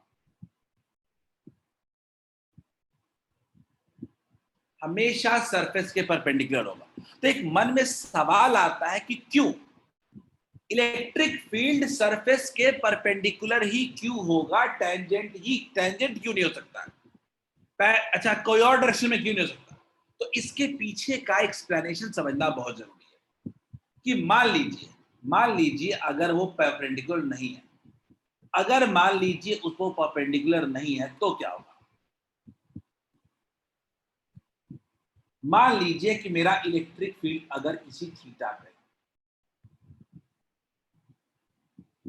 अगर इलेक्ट्रिक फील्ड थीटा पे है तो क्या इसका दो कंपोनेंट नहीं होगा? एक सरफेस के अलोंग होगा क्या? एक अलोंग होगा क्या? और एक फील्ड का कंपोनेंट परपेंडिकुलर होगा क्या? एक फील्ड का कंपोनेंट परपेंडिकुलर होगा। दिक्कत मुझे अलोंग वाले से है। ये जो अलोंग वाला फील्ड है, प्रोपोर्शन है, ये क्या करेगा? तो ये क्या करेगा? ये इस अलोंग में अगर फील्ड होगा तो ये हमारा वर्क डन एक पॉइंट से दूसरे पॉइंट में मूव कर रहा है, जीरो नहीं होगा। एग्जांपल देता हूं, अगर सरफेस के अलोंग फील्ड होगा, अगर सरफेस के अलोंग फील्ड होगा, अगर अलोंग होगा, तो इसका क्लियर कट मतलब है कि dv बाई dr, जो कि इलेक्ट्रिक फील्ड भी होता था, याद करिए, सरफेस के अलोंग, वो जीरो नहीं होगा। इसका मतलब है कि पोटेंशियल मेरा कांस्टेंट नहीं होगा। मैं फिर से समझाने की कोशिश करता हूं, आपको फिर से समझाने की कोशिश करता हूं। इलेक्ट्रिक फील्ड का फॉर्मूला आपको कल बताया था लास्ट क्लास में कि इलेक्ट्रिक फील्ड जो होता है is nothing but rate of change of potential. अगर मैं along द सरफेस, इस केस में बात करूं along द सरफेस, तो उस केस में E along मेरा अब जीरो नहीं है, नॉट इक्वल टू जीरो। इसका मतलब कि अब पोटेंशियल भी सरफेस के along कांस्टेंट नहीं होगा। क्लियर है क्या? तब ये इक्वी पोटेंशियल हो सकता है क्या? अगर सरफेस के along पोटेंशियल ही सेम नहीं होगा तो क्या अब ये सरफेस इक्वी पोटेंशियल होगा क्या?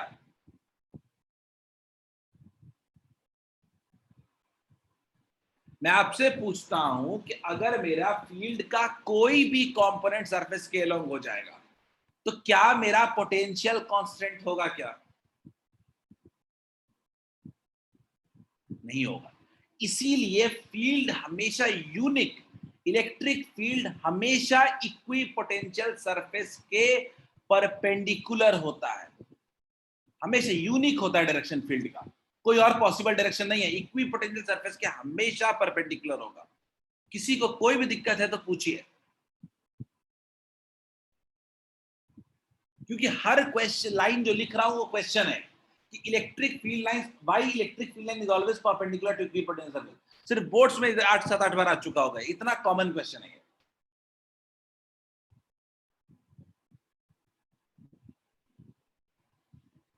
अगर इसका कुछ वर्ड्स में भी एक्सप्लेनेशन लिखना चाहते हो लिख सकते हो। Electric field, electric field do not have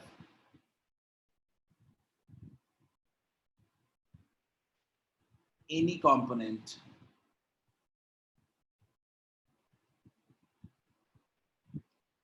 along the surface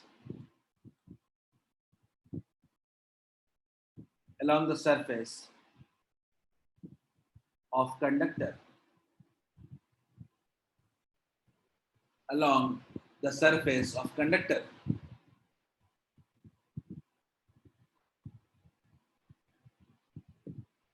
as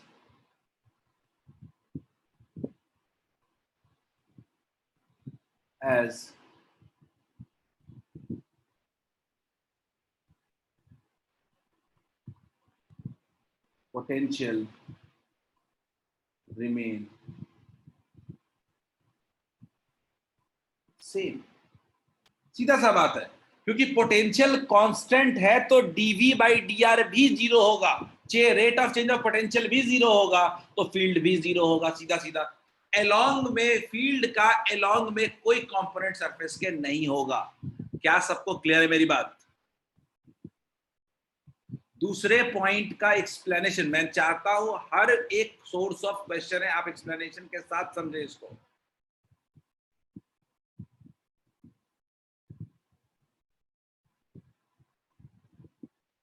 अब हम ये बात समझ चुके हैं कि एक इक्वी पोटेंशियल सरफेस के हर एक पॉइंट पे एक परपेंडिकुलर फील्ड होता है।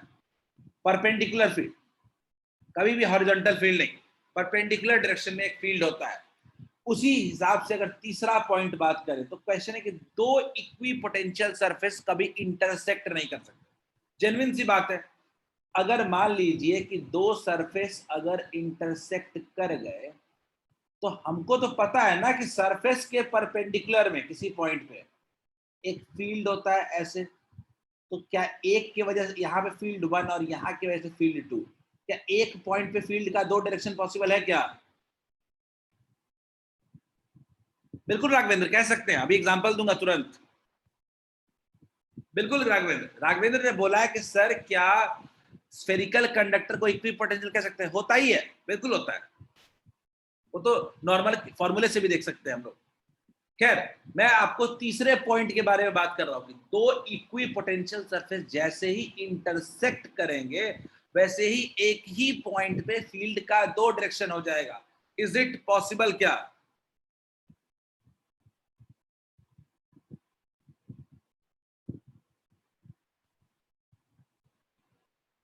Can't have two direction,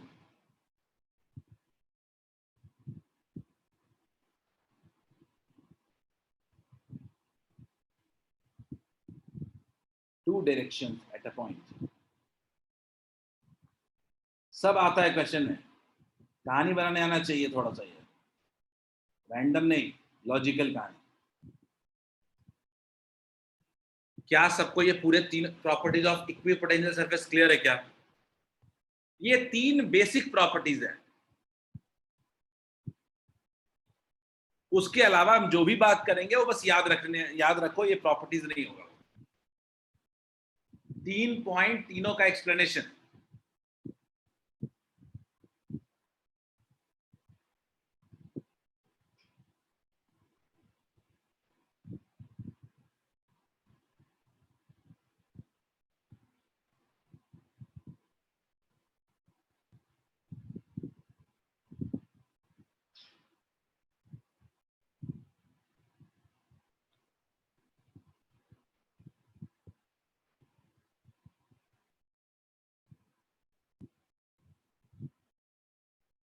Anjan clear है क्या?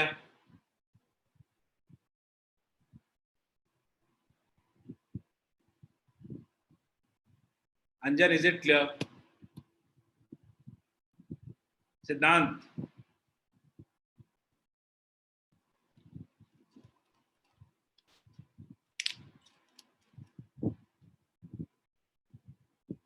कोई तकलीफ हो तो बताओ, हर पॉइंट समझ समझ के लिखो। आगे बात करते हैं। कुछ एग्जाम्पल्स भी हमें जानने की जरूरत है, फिर थोड़ा एडिशनल पॉइंट भी बता दूंगा। एग्जाम्पल्स, नितिन एक मिनट, ठीक है चलो।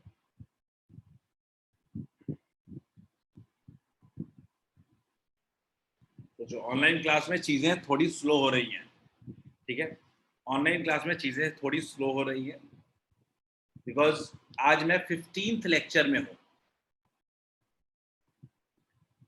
But almost 3 lecture extra we have gone and we would take one मोर।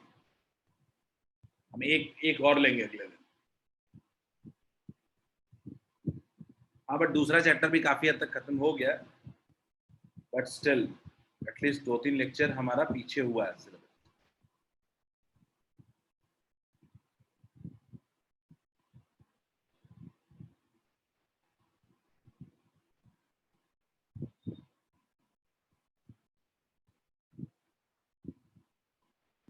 ये पहला चैप्टर है, थोड़ा बड़ा है, बाकी सब 6-6, 7-7 लेक्चर के टॉपिक्स हैं।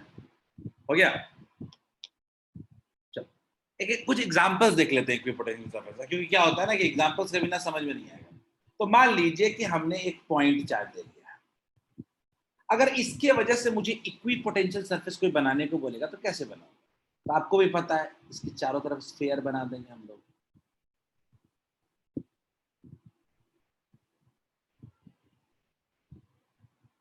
ठीक है।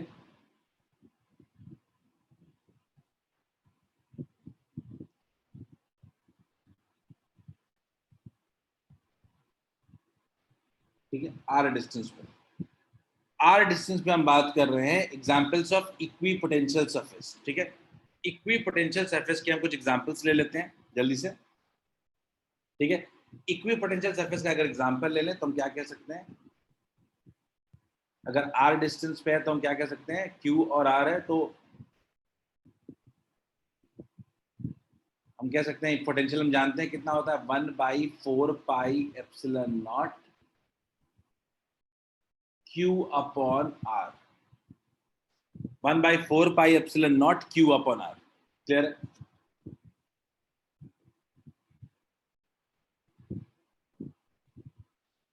ठीक है, 1/4 pi epsilon naught Q upon R, ठीक है। अब ये इक्विपोटेंशियल सरफेस हो गया एक पॉइंट चार्ज की वजह से, ठीक है। स्फेरिकल, ये शेप कैसा होगा, इक्विपोटेंशियल सरफेस का शेप कैसा हुआ, शेप बड़ा इंपॉर्टेंट है, शेप कैसा बन रहा है, शेप बन रहा है spherical shape, spherical shape. Draw कर लीजिए आप लोग, सीधा सीधा ड्रॉ करना, एग्जांपल दे रहा हूं मैं, एक और एग्जांपल लेता हूं, एक और एग्जांपल लेता हूं, ठीक है। अगला क्या लेंगे, रिपीट हो गया क्या, ठीक है। एक और एग्जांपल लेते हैं, ठीक है। दूसरा एग्जांपल लेते हैं, एक लीनियर चार्ज की वजह से, अगर मान लीजिए एक लीनियर चार्ज की वजह से अगर मुझे इक्वी पोटेंशियल सरफेस देखना हो, यानी ऐसा सरफेस जो इक्वल पोटेंशियल पे हो, तो वो कैसा बनेगा, वो बनेगा सिलिंड्रिकल शेप का, वो बनेगा सिलिंड्रिकल शेप। इसमें चारों तरफ पोटेंशियल क्या होगा, चारों तरफ पोटेंशियल बिल्कुल क्या रहेगा, सेम रहेगा, ठीक है। ये कैसा शेप का बना, ये बना सिलिंड्रिकल शेप का।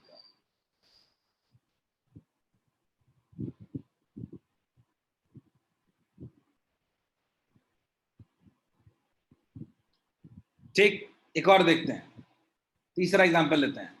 ली एक एक चार कंडक्टिंग शीट का लिया हमने, कंडक्टिंग शीट का लिया, इसके वजह से क्या होगा,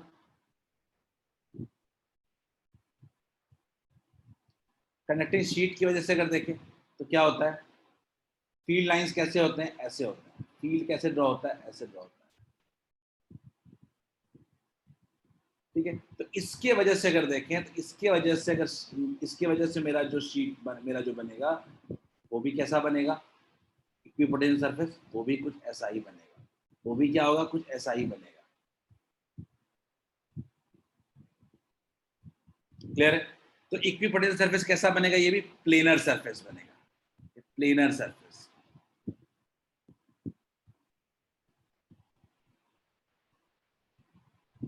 क्लियर है? जल्दी इसको लिख लें सब लोग, तीनों एग्जांपल ड्रॉ कर ले, मैं एक पॉइंट बताऊंगा, फिर क्वेश्चन करके खत्म करेंगे इसको। एंड देन इंग्लिश स्टार्ट करेंगे जल्दी। नॉट अबाउट फिजिकल की जरूरत नहीं है, अभी इंग्लिश पहले शुरू करें।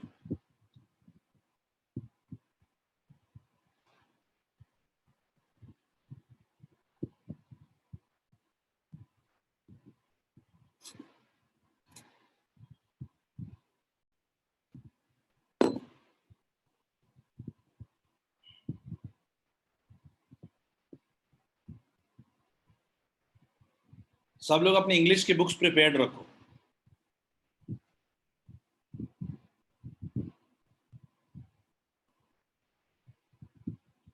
ठीक है, मैंने एग्जांपल्स दिए कि कैसे इक्विपोटेंशियल सरफेसेस ड्रॉ होते हैं। एक बड़ा इंपॉर्टेंट पॉइंट बताना चाहता हूं इक्विपोटेंशियल सरफेसेस को लेकर। ठीक है, इक्विपोटेंशियल सरफेसेस से कुछ इंफरेंस भी आप ड्रॉ कर सकते हैं। जैसे मान लीजिए आपका इक्विपोटेंशियल सरफेस कुछ इस तरीके से जा रहा है। अब सारे सरफेस है, तो पहले वाले का मान लीजिए V1 है, दूसरे वाले का V2 है, तीसरे वाले का V3 है, चौथे वाले का V4 है। तो इस इक्विपोटेंशियल सरफेस से आप फील्ड भी निकाल सकते हो। फील्ड कितना होता है? Negative of rate of change of potential. Negative of rate of change of potential, याद रखिएगा। इसका मतलब है कि जितना ये गैप उनके बीच कम होगा, जितना उनके बीच डेल्टा डी डिक्रीज करेगा, उतना ही फील्ड स्ट्रांग होगा। ठीक है, उतना ही फील्ड स्ट्रांग होगा। मतलब कि जितना इक्विपोटेंशियल सरफेसेस एक दूसरे के क्लोज होंगे, फील्ड उतना ही ज्यादा स्ट्रांग होगा। क्लियर है क्या? अगर मैं इसको ऐसा कहूं कि closer the equipotential surfaces, closer the equipotential surfaces,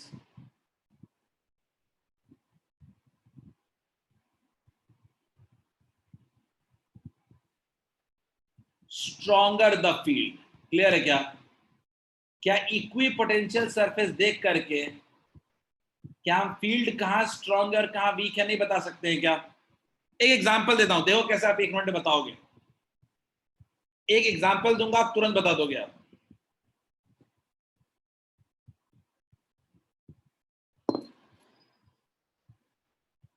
field जो होता है वो rate of change of equipotential surface है। ठीक,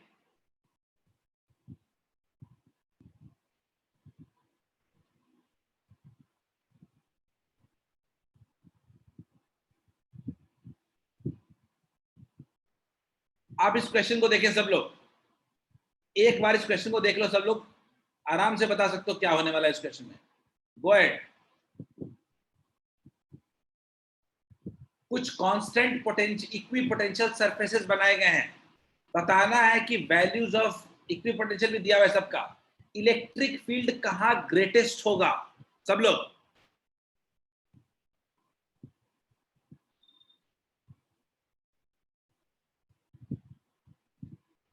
where will the electric field be strongest? अभी जो पॉइंट बताया उस लॉजिक पे जाने को कह रहा हूं।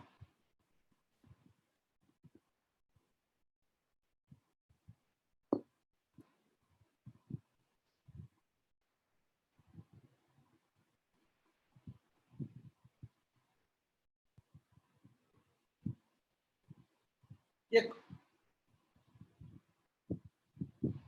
दोनों लाइन में पोटेंशियल डिफरेंस तो सेम ही है, पर गैप ज्यादा है। तो जहां गैप ज्यादा होगा वहां फील्ड वीक होगा। यहां पे फील्ड क्या होगा? वीक होगा। और यहां पे फील्ड क्या होगा? स्ट्रांग होगा। एग्जांपल देता हूं। मान लीजिए कभी मैं अगर सरफेस ऐसा बना रहा हूं, अगर मैं एग्जांपल दे रहा हूं, अगर मैं सरफेस बना रहा हूं ऐसा, और मैं कह रहा हूं ये 20 वोल्ट का है, ये 30 वोल्ट का है, ये 40 वोल्ट का है, ये 50 वोल्ट। निधि उल्टा कहा आपने। अगर मैंने बोला कि 20 वोल्ट, 30 वोल्ट, 40 वोल्ट, 50 वोल्ट की बात है, तो ये 20 वोल्ट 30 वोल्ट वाले ज्यादा गैप पे कहां पे है? ज्यादा गैप पे यहां पे है। तो यहां पे फील्ड क्या होगा? वीक होगा। और क्लोजर कहां पे है, यहां पे है, तो फील्ड क्या होगा, यहां पे स्ट्रांग होगा। Is it clear? क्या is it clear? Nidhi clear है क्या? यदि आपने ए और सी बोला था, is it clear? Field will be strongest at B, not at A and C. ठीक है, एक बार इसको ट्राई करें इक्विपोटेंशियल सरफेस के हिसाब से, एक बार इसको ट्राई करें।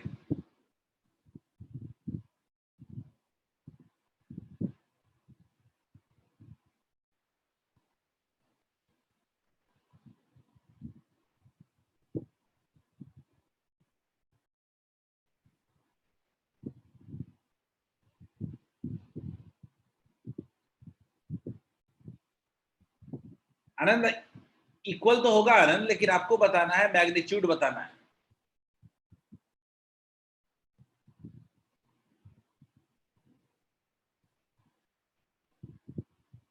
आपको मैग्नीट्यूड भी बताना है और डायरेक्शन भी बताना है।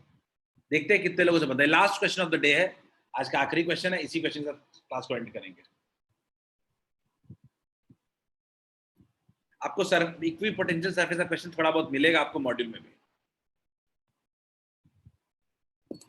अगर आपकी बात में मान लूंगा, ठीक है, लेकिन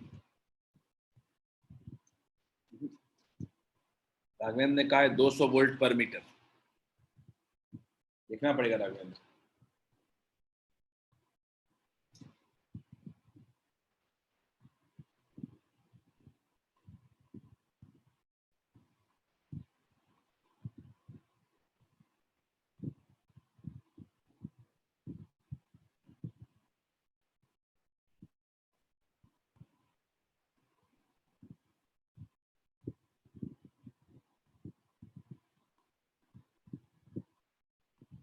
यही होता है ना फॉर्मूला।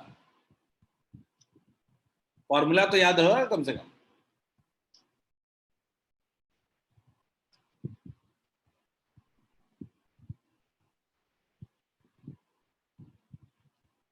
दिक्कत क्या है ना मेरे पास, कि मेरे पास ये डिस्टेंस तो है 10-20, चलो 10 सेंटीमीटर का गैप है मेरे पास, लेकिन मेरे पास डिस्टेंस नहीं है। मेरे पास डिस्टेंस नहीं है, दोनों के बीच का परपेंडिकुलर डिस्टेंस नहीं है। वो कैसे ड्रॉ होगा? कैसे ड्रॉ होगा?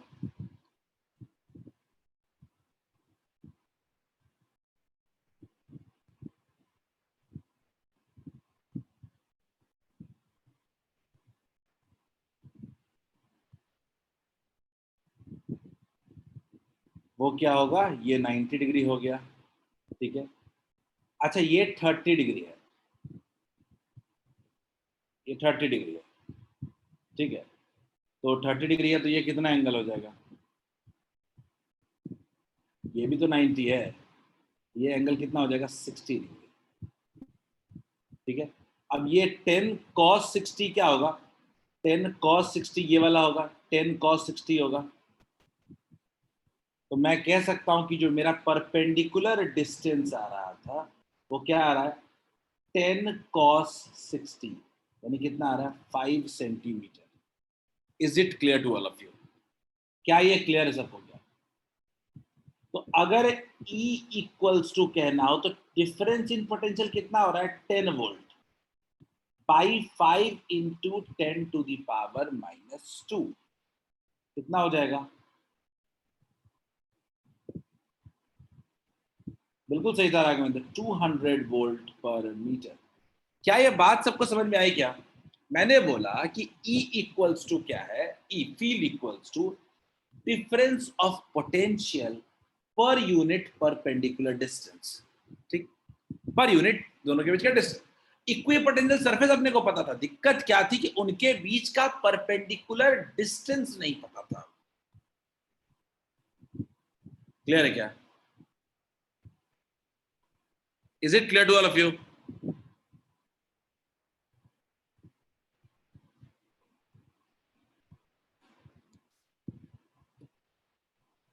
200 वोल्ट पर मीटर, अगली बात आती है कि आखिर मेरा डायरेक्शन किधर है, बहुत इंपॉर्टेंट पॉइंट है।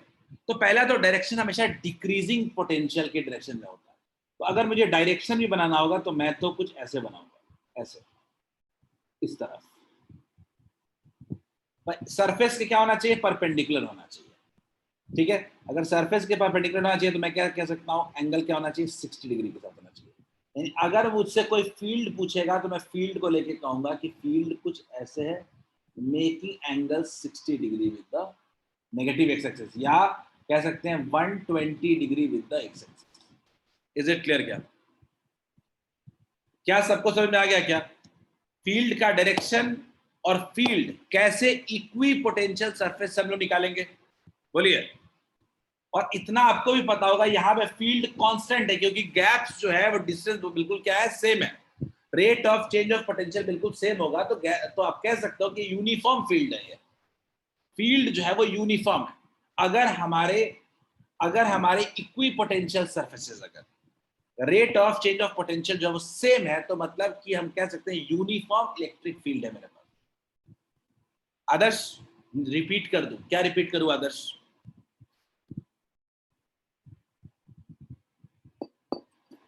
कौन सा पार्ट? डायरेक्शन, ठीक है। मैं डायरेक्शन को लेके कह रहा हूं कि डायरेक्शन के पास दो ही ऑप्शन है। देखो, डायरेक्शन के पास ऑप्शन क्या है, डायरेक्शन के पास दो ही ऑप्शन है ना। फील्ड इसके परपेंडिकुलर तो होना चाहिए, इसके अलावा कोई ऑप्शन नहीं होता। या तो नीचे की तरफ होगा या तो ऊपर की तरफ होगा। अब हमको पता है कि फील्ड हमेशा डिक्रीजिंग पोटेंशियल के डायरेक्शन में होता है, तो ये ऑब्वियसली ऊपर की तरफ ही होगा। क्लियर है क्या Adarsh? Adarsh, do we have any other option? We don't have, ठीक है। चलिए, हैव अ नाइस डे। आज तक इतना ही, बाकी कल एक डिस्कशन भी है अपना, वो एक्सरसाइज पूरा कर लेंगे। हमारे पास एक छोटा टॉपिक बच रहा है खत्म करने के लिए, उसके बाद टॉपिक खत्म है। सिद्धांत बोलिए, बोलिए सिद्धांत, अनम्यूट कर रहा हूं।